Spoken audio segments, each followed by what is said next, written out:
Here's the latest on Hurricane Irma, still incredibly powerful. President Trump declared an emergency today. Seems to be record-breaking hurricane. Long lines of cars snake around every gas station. The storm is bigger, faster, and stronger than Hurricane Andrew.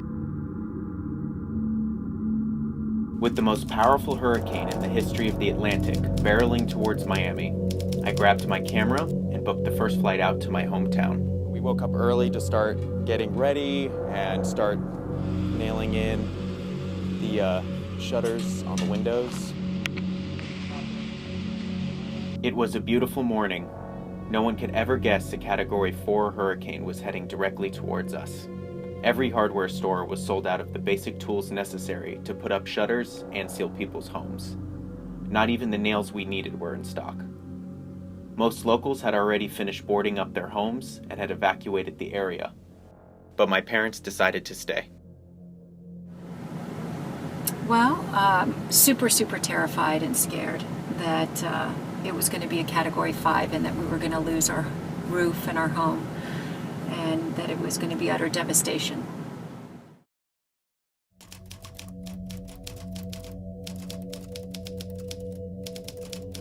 So we just got to the mangroves about a block away from my house. As you can see, the sky's starting to turn black. The trees are starting to blow. A lot of wildlife is coming and running out of the bushes here as if they're sensing the hurricane is coming. Back in 1992, when Hurricane Andrew hit, this entire area was completely underwater. As Friday began, we could see and feel the beginnings of the storm. The breeze was picking up, and it was eerily quiet.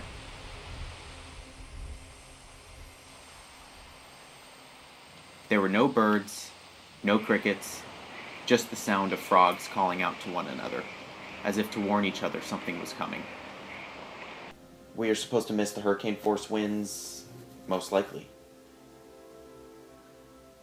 And the power just went out.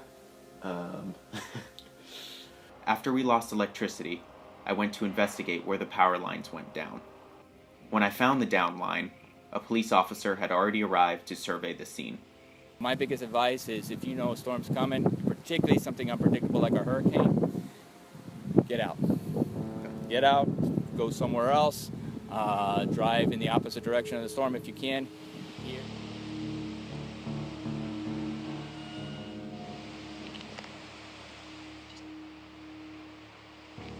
As evening quickly came upon us, my mother and I drove our car a few blocks down the street to an empty lot, where it would be safe from damage. As we walked back, we could really begin to feel the outer bands of Irma. So it's about 7:20 p.m. We just went and dropped the car off down the street. The rain's really started coming down. The wind's picking up. I'd say there's probably at strong gusts going about like 30, 40 miles an hour. We're the only people out here. As my family and I said goodnight to each other, we all were worried on what tomorrow would bring.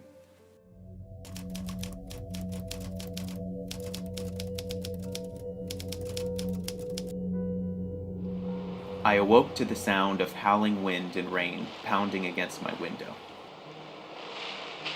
As I looked outside, I was amazed at the power of this Category 4 storm. Trees were bending at angles I had never seen before.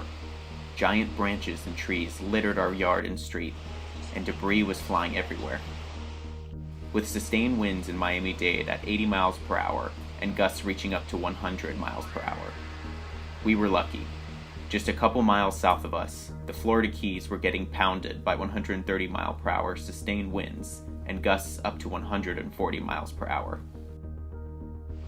And about 6 hours into the storm, we could see the ocean from our windows. The storm surge came all the way to about here. There's a buoy in the ocean here. It was good news in the past 45 minutes we got The surge came near our street and luckily stopped. We knew the worst was over. The black clouds began to give way, and we could finally see the sunset. It was time to prepare for the aftermath.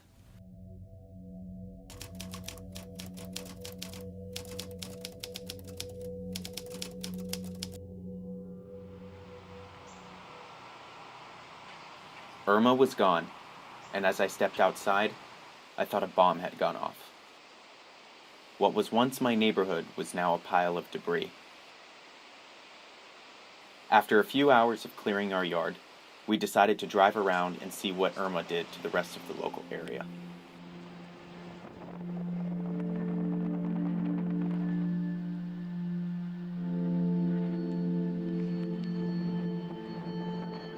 Almost every street had downed trees and power lines. None of the stoplights were functional, and most signs were down. This tree, out of its roots, I mean, this tree must be easily 100 years old, so it must have been something really powerful to rip it out of its base here. And this street now is completely impassable. Most people drive through this road to get to the main highway and main shops and all the gas stations. So a lot of the people that live back in this area are essentially trapped.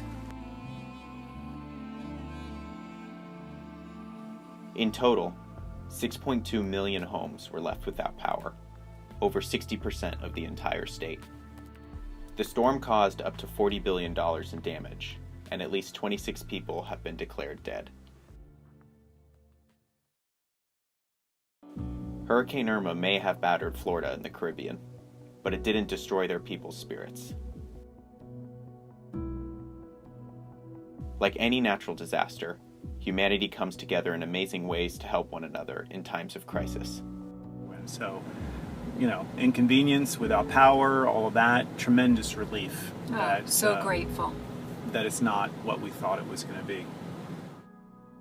In time, they will look back on this storm as a moment of remembrance and triumph, overcoming one of nature's deadliest disasters.